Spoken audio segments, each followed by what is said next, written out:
Hello everyone, কেমন আছো তোমরা সবাই? আশা করছি তোমরা সবাই খুব ভালো আছো। আর আমিও খুব খুব খুব ভালো আছি। তো আজকে তোমাদের সাথে একটা ব্লগ শেয়ার করব, যেই ব্লগটা আমার জীবনে খুব খুব খুব স্পেশাল। মানে একটা স্পেশাল দিন তোমাদের সাথে শেয়ার করতে চলেছি। মানে আমার জীবনের সবচেয়ে স্পেশাল দিন বলতে পারো, যেই দিনে ভগবান আমার কাছে আমার ছোট্ট সোনাকে দিয়েছে। তো যতটা পেরেছি শ্যুট করার চেষ্টা করেছি, মানে আমার বোন হেল্প করেছে। তো তোমরা দেখো, আশা করি তোমাদের ভালো লাগবে। দিনটি ছিল ৮ই ডিসেম্বর। অনেক সকালে উঠেছিলাম, স্নান সেরে নিয়েছিলাম। রাতে তো এক ফোঁটাও ঘুম হয়নি। তো দেখে দেখে নাও, এখানে আমি আমার গুরুদেবকে প্রণাম করছি এবং বলছি যেন সব ভালো মতন হয়। গুরুর দয়াতেই এই ৯ মাস আমি ভালোভাবে কাটিয়েছি। তো যাই হোক, এখানে সব ঠাকুরকে প্রণাম করে সব কিছু ভালোভাবে গুছিয়ে নেওয়া তো হয়েই গেছিলো। তো লাস্ট আমি আমার যত ডকুমেন্টস এতদিন ধরে যত টেস্ট যত রিপোর্ট ছিল সব আমি দেখে নিচ্ছিলাম যে সব ঠিকঠাক নিয়েছি কি না গুছিয়ে। তো সেগুলো দেখছিলাম। আর আগের দিন রাতে বললামই তোমাদের এক ফোঁটাও ঘুম হয়নি। তো এখানে আমি আমার বরকে প্রণাম করছি। আর মনে তো টেনশান হচ্ছিলোই, একটু নার্ভাসও লাগছিল, সেই সঙ্গে এক্সাইটেডও ছিলাম যে দেখব কখন আমার পুচকু সোনাকে। তো যাই হোক, ওর হাত ধরেই বেরোলাম, দুজনে একসাথে বেরোচ্ছিলাম। এই সময়টা খুব খারাপ লাগছিল, বাড়ি ঘর দেখছিলাম, যে আবার বলছিলাম মনে মনে যে যেন আবার সুস্থভাবে সুস্থ সন্তান কোলে নিয়ে এভাবেই ঢুকতে পারি যেন দুজন একসাথে। তো এবার বেরোনোর পালা। আমাদের ডক্টর বলেছিল মোটামুটি 10টার মধ্যে ওখানে পৌঁছোতে। এখানে আমাদের কালী মন্দিরে প্রণাম করলাম। তো এই যে আমার মা বেরোচ্ছে, আমার বড় ওখানে প্রণাম করছে। তো আমাদের একটা নিয়ম আছে, যাওয়ার আগে এরকম একটা মানে জল দেওয়া হয় আর বাঁ পা দিয়ে পেছনটা ফেলে এভাবে যেতে হয়, এটা নাকি শুভ, আর পেছনে ফিরতে হয় না। তো আমি তাই করলাম। আর এখানে মা আমার নখ কেটে একটু পায়ের ধুলো দিয়ে দিচ্ছে। এগুলো তো মারা করেই যাতে সব কিছু ভালো মতন হয়। আর আমি 1 কাপ লাল চা আর 2টো বিস্কুট খেয়ে রওনা দিচ্ছিলাম, আর 1 গ্লাস জল খেয়েছিলাম। ডক্টর আমাকে সেরকমই বলেছিল, আর কিছু খেতে মানা করেছিল। তো আমাদের এই দেখো গাড়ি চলে এসছে। এখানে আমার শাশুড়ি, শ্বশুর মশাই, পাশের বাড়ি কাকু, তারপরে আমার পিসি শাশুড়ি, পিসা শ্বশুর সবাই এসছিল, সবাই গেছিল। 2টো গাড়ি মানে গেছিল একসাথে, অনেকেই গেছিল। এমনকি তোমরা দেখতেই পারবে একটু পরে, নার্সিংহোমেও অনেকে এসছিল আমার মামা বাড়ির থেকে। আমার মামা, মাসি, মামি, তারপরে আরও আমার শ্বশুরবাড়ি ওখানকার জলপাইগুড়িতে যত আত্মীয়স্বজন ছিল সবাই এসছিল। আর মনে তো টেনশন হচ্ছিল, কিন্তু কাউকে বুঝতে দিচ্ছিলাম না, কারণ আমি যদি বুঝতে দিই তাহলে সবাই আরও ভেঙে পড়বে। তাই আমি নিজেকে যতই টেনশন হোক না কেন সবসময় স্ট্রং রাখার চেষ্টা করেছি। এখানে পাশের বাড়ির মন্দিরেও আমি একটু প্রণাম করছিলাম, যেখানেই যাই আমি করে যাই। তো করা হয়ে গেছে, এবার আমি উঠবো গাড়িতে। হালকা হালকা ঠান্ডা ঠান্ডাও ছিল তখন, প্রায় 9:30 এরকম হবে।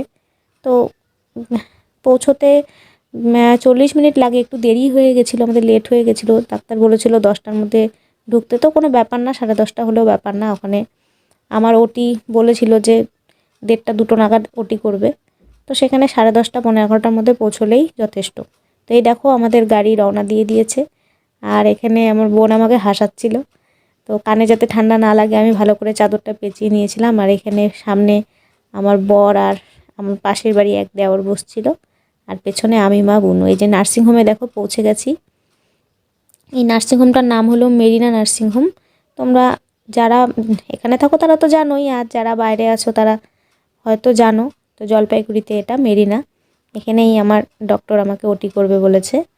তো এখন আমরা নামছি। তো গন্তব্যস্থলে পৌঁছে তো নার্ভাস আরোই লাগছিল, কিন্তু কাউকে বুঝতে দিইনি। আর মনে মনে এক্সাইটেডও ছিলাম যে কখন দেখব কখন দেখব।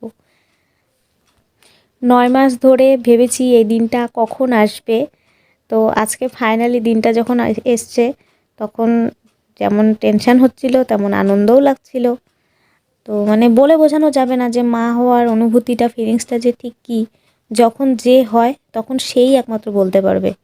এটা যতই তুমি আগের থেকে বা তোমরা আগের থেকে গল্প শোনো বা বলো, সেটা কখনোই প্রকাশ করা সম্ভব না। যাই হোক, এখানে দেখো সুন্দর রাধাকৃষ্ণের মূর্তি, আর চারিদিকে এত এত ছোট্ট গোপাল ছিল, এত দেখে মানে আরও মনটা প্রায় ভরে গেল আমার। তো এখানে প্রণাম করলাম। তো আমার অ্যাডমিশন হয়ে গেছে, আমাকে বেডে দিয়ে দিচ্ছে যে আমার মা আমার সাথে গেল। তো এখানে সেরকমভাবে ক্লিপ নিতে পারিনি। তো এখানে আমার অলরেডি চ্যানেল করা দেখো হয়ে গেছে, স্কিন টেস্টও হয়ে গেছে, খুব জ্বলছিল জায়গাটা। তো প্রথম এরকম চ্যানেল করলাম হাতে, এর আগে কখনো আমার কোনো এরকম ঠাকুরের দয় হয়নি। যাই হোক, যেটা প্রথম হলো সেটা একটা আনন্দেরই বিষয়। এখানে এই যে এখানকার মাসি আমার চুল বেঁধে দিচ্ছিল, আমার বর সামনে দাঁড়িয়েছিল। তো এই দেখো এখানে আমাকে এখন নিয়ে যাচ্ছে রেডি করে ওটিতে। তো এই সময়টা সবার মুখগুলো দেখে, নিজের মানুষের মুখগুলো দেখে খুব খারাপও লাগছিল। আবার ভাবছিলাম তাদেরকে যেন ভালোভাবে একটা খুশির সংবাদ দিতে পারি। এখানে লাস্ট দেখো এই যে মামি ওটির দরজার সামনে এসে আমার সাথে দেখা করলো। আর এই দেখো আমার বর এখানে প্রচণ্ড টেনশন করছিল আর ঠাকুরের নাম করছিল। আর ওটির বাইরে তো অনেক লোক এসেছিলো, আমার মামা মাসি, এই যে আমার মামার ছেলে লাফালাফি করছে, কখন ওর ভাগনা বা ভাগ্নি হবে সেই আশায়। আর এখানে অনেকেই এসে বসেছিল। এখানে আমার বর দাঁড়িয়ে আছে, আমার এক ভাসুরের ছেলে, ও এখানে ছিল। তো এর পরের ক্লিপটা আমি আর ভয়েস ওভার দেবো না, কারণ আমি চাই সেই ক্লিপটা যেন একদম নর্মালি থাকে।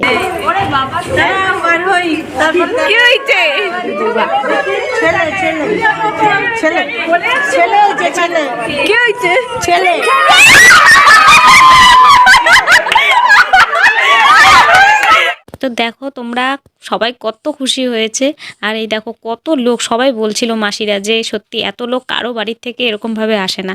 আর সবাই এত জোরে আওয়াজ করছিল যে সবাই ধাওয়াও খেয়েছিল, কিন্তু আনন্দে আর কারো হুঁশই ছিল না যে এটা নার্সিংহোম, সবাই ভুলেই গেছিলো। এই দেখো আমাকে এখান থেকে ওটি থেকে বের করেছে। কষ্ট একটু হচ্ছিল, তাও আমি হাসি মুখে বেরিয়েছি যাতে কেউ টেনশন না করে। তো দেখতেই পেলে তোমরা, তো আর সেরকম ক্লিপ নেওয়া হয়নি, এটুকুই নিতে পেরেছিলাম। তো এটুকুই তোমাদের সাথে শেয়ার করলাম। আর যতটুকু নিতে পেরেছিলাম সবটাই আমার বোনের জন্য। ওকে আমি বলেই রেখেছিলাম তুই যতটুকু পারবি ক্যাপচার করার চেষ্টা করবি, কারণ এই দিনটা আমার জীবনে একটা মানে সবচেয়ে স্পেশাল দিন। তো আমি চাই দিনটাকে স্মৃতি হিসাবে মানে মোবাইলে বন্দি করে রাখার জন্য। তো যাই হোক, তোমাদের কেমন লাগলো তোমরা কমেন্টে জানিও, ভালো লাগলে লাইক কমেন্ট শেয়ার করে দিও। আর তোমরা তো দেখলেই আমার কি হয়েছে। আমার এক পিসি শাশুড়ি আগেই বাচ্চার মুখ দেখে কিভাবে যেন বুঝতে পেরেছিল, বলছিল যে ছেলে হয়েছে ছেলে হয়েছে। যাই হোক, তো তোমরা আশীর্বাদ করো ও যেন ভালো থাকে, সুস্থ থাকে, আর যেন মানুষের মতন মানুষ হতে পারে, খুব ভালো মনের মানুষ হতে পারে, আর আমি যেন ওর ভালো মা হয়ে উঠতে পারি। যাই হোক, আমি ব্লগটা এখানেই এন্ড করছি। দেখা হবে তোমাদের নেক্সট ব্লগে। আর ওর ফেসটা আমি এখনই দেখালাম না, কারণ এখনও 21 দিন যায়নি। আজকে সবে 13 দিন হলো ওর বয়স। 21 দিন যাক, তারপরে তোমাদের সাথে আমি ঠিকই ওর ফেসটা শেয়ার করে দেব।